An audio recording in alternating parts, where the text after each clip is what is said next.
박성민 목사의 매일 큐티 묵상입니다. 사도행전 4장 32절로 5장 11절입니다.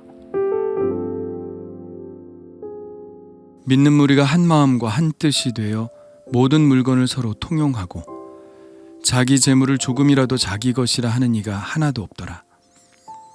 사도들이 큰 권능으로 주 예수의 부활을 증언하니 무리가 큰 은혜를 받아 그 중에 가난한 사람이 없으니 이는 밭과 집 있는 자는 팔아 그 판 것의 값을 가져다가 사도들의 발 앞에 두매 그들이 각 사람의 필요를 따라 나누어 줌이라.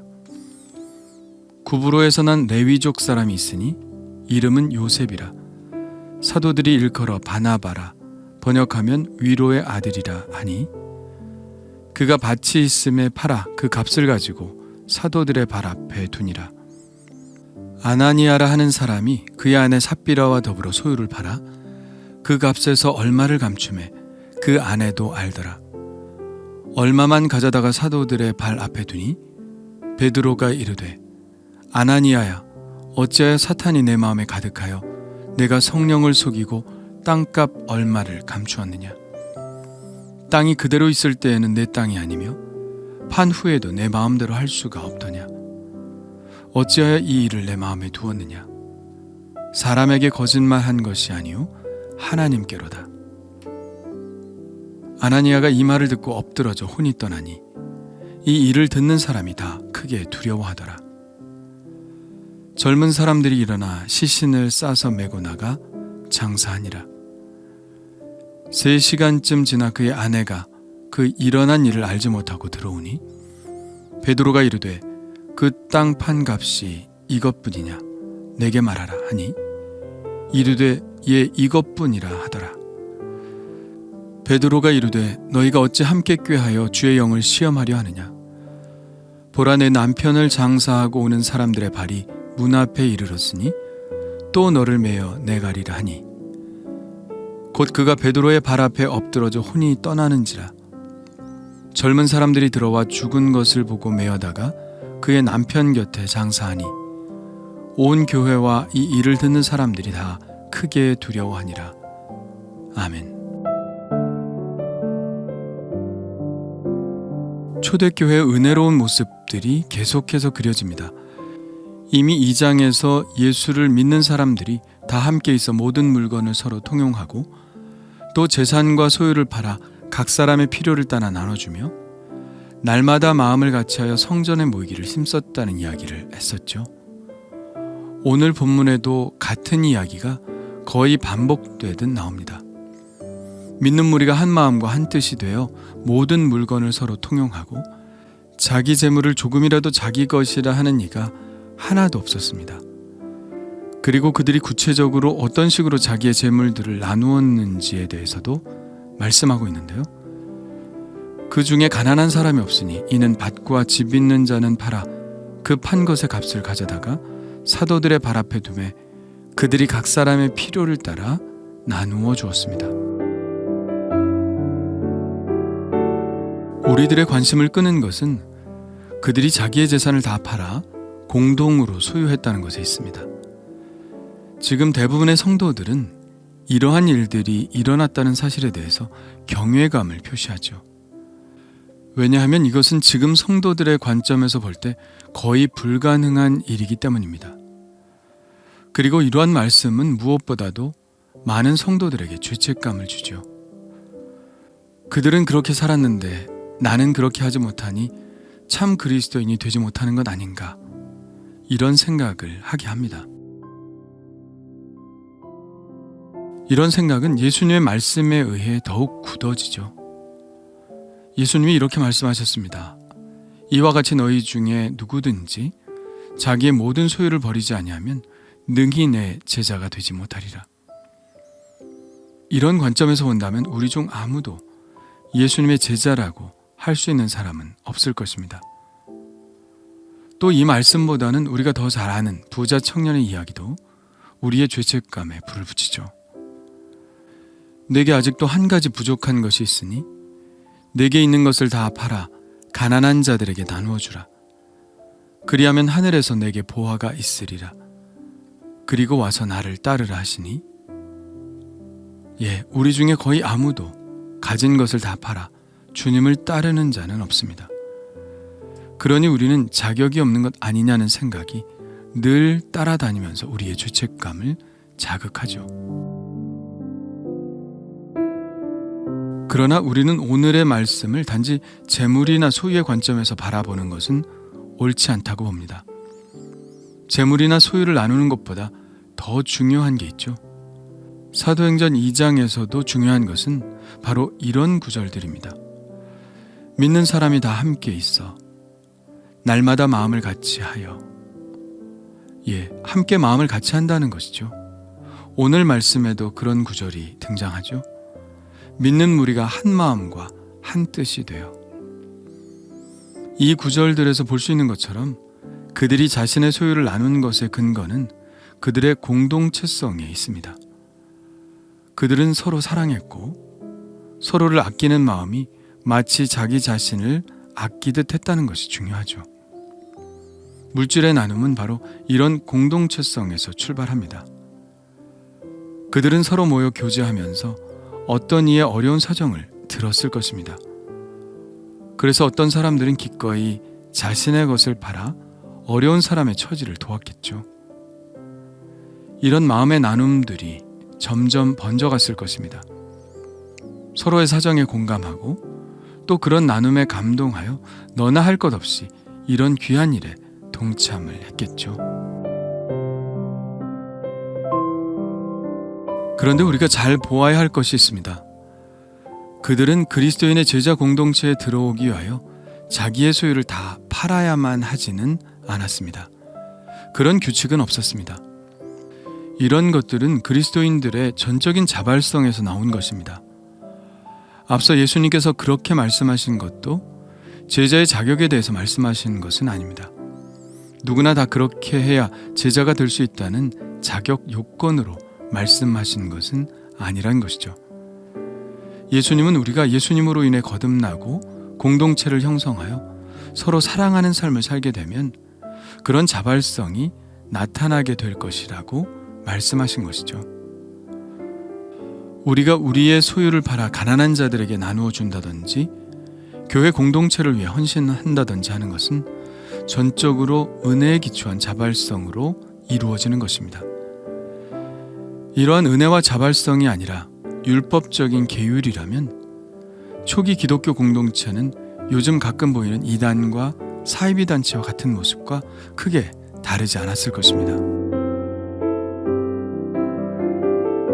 성경을 잘 읽어보면 자신의 소유를 다 팔아서 교회 공동체에 다 드리고 자신은 무일푼이 되었다고 말하고 있지 않다는 것을 알 것입니다. 소유가 넉넉한 자들은 오직 사랑의 마음으로 자신이 있는 것 중 유효한 것을 팔아 헌신함으로 공동체 안에서 어려운 자들을 도왔던 것이죠. 사도 바울은 물질의 헌신에 관해서 고린도 후서에 이렇게 쓰고 있는데요. 각각 그 마음에 정한 대로 할 것이요 인색함으로나 억지로 하지 말지니 하나님은 즐겨내는 자를 사랑하시느니라. 여기서도 자발성이 강조되고 있죠. 억지로 하지 말라는 말, 그리고 즐겨내라는 말은 자발성을 일컫는 것입니다. 그리고 또 각각 그 마음에 정한 대로 하라는 말도 마찬가지로 자발성을 강조한 말씀이죠. 그러니까 반복해 말하자면 공동체를 위한 물질적 헌신은 우선 그들이 서로 하나가 되어 서로의 아픔과 기쁨을 함께 공유하는 참된 사랑의 공동체가 되었다는 것에 더 중점이 있고, 그러한 하나됨은 놀랍게도 자신의 소유를 팔아 어려운 형편에 있는 사람들을 자발적으로 돕는 경지에까지 이르렀다는 것입니다. 그렇게 자신의 소유를 기꺼이 헌신한 사람의 구체적인 예도 오늘 말씀에서 제시하고 있는데요. 그 사람의 이름은 바로 바나바입니다. 그는 자기에게 있는 밭을 팔아 그 판값을 사도들 앞에 들여서 교회 공동체를 위해 사용하도록 내어놓았죠. 이렇게 바나바와 같은 좋은 예도 등장하지만 오늘 말씀에는 부정적인 예도 등장합니다. 바로 아나니아와 삽비라에 관한 이야기인데요. 이 부부의 예는 하나님께 헌물을 드릴 때 갖지 말아야 할 마음에 대해서 우리에게 가르쳐주고 있습니다.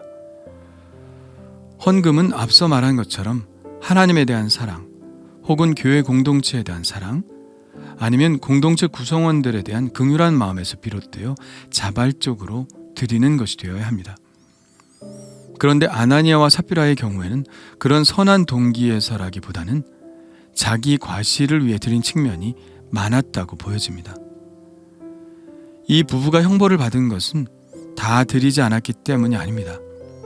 거짓말을 통하여 자기를 과시했기 때문이죠.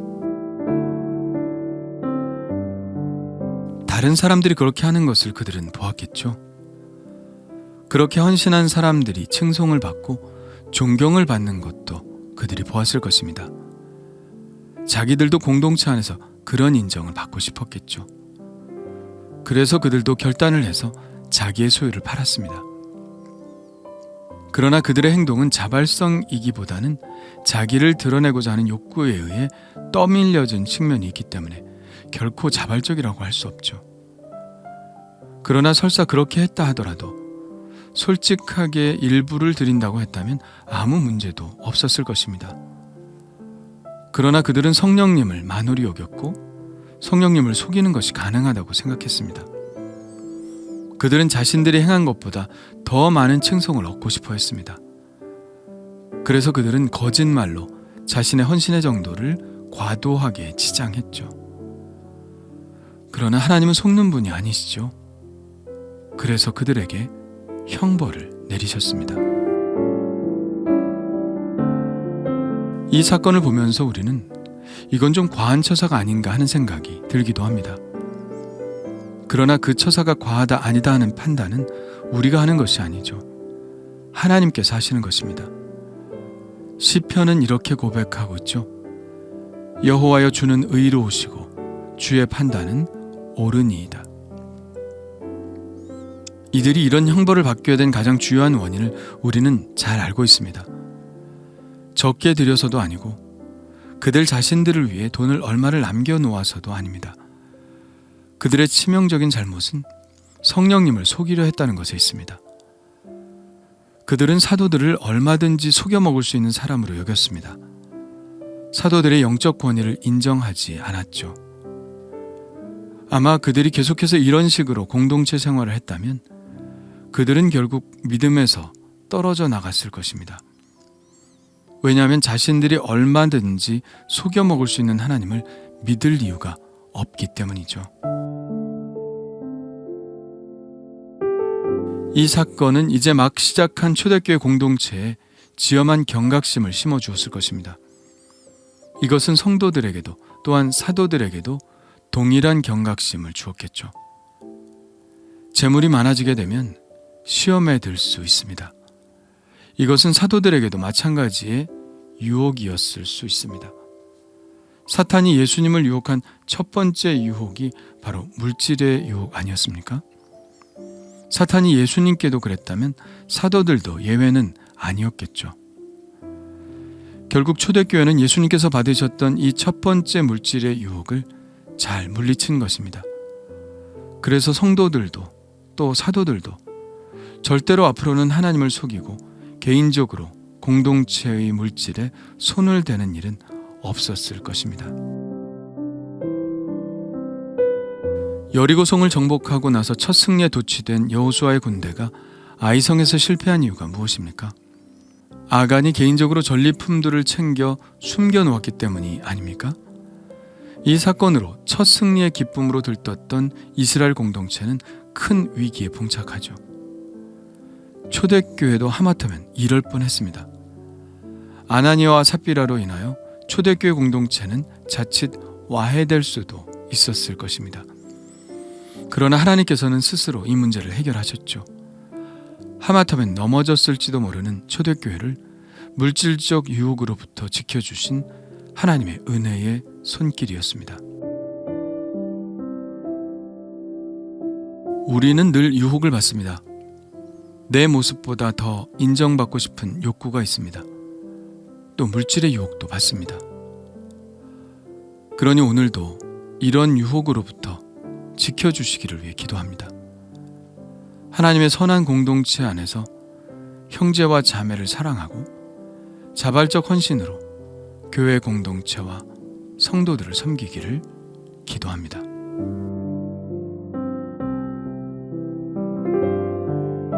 주님 감사합니다. 먼저 우리를 사랑하셨으니 우리도 주님을 사랑하고 또 우리의 믿는 형제와 자매들을 사랑하기를 원합니다. 마음을 나누고 시간을 나누고 또 물질을 나누기를 원합니다. 특별히 물질을 나눌 때에 나를 드러내고자 하는 명예욕에 사로잡히지 않게 하시고 물욕에 빠져 이미 결단한 내용을 변개하지도 않게 하여 주옵소서. 오늘도 시험에 들지 않도록 저의 영혼을 지키시며 하나님 앞에서 늘 정직한 삶을 살아갈 수 있도록 도우시옵소서. 예수님의 이름으로 기도합니다. 아멘.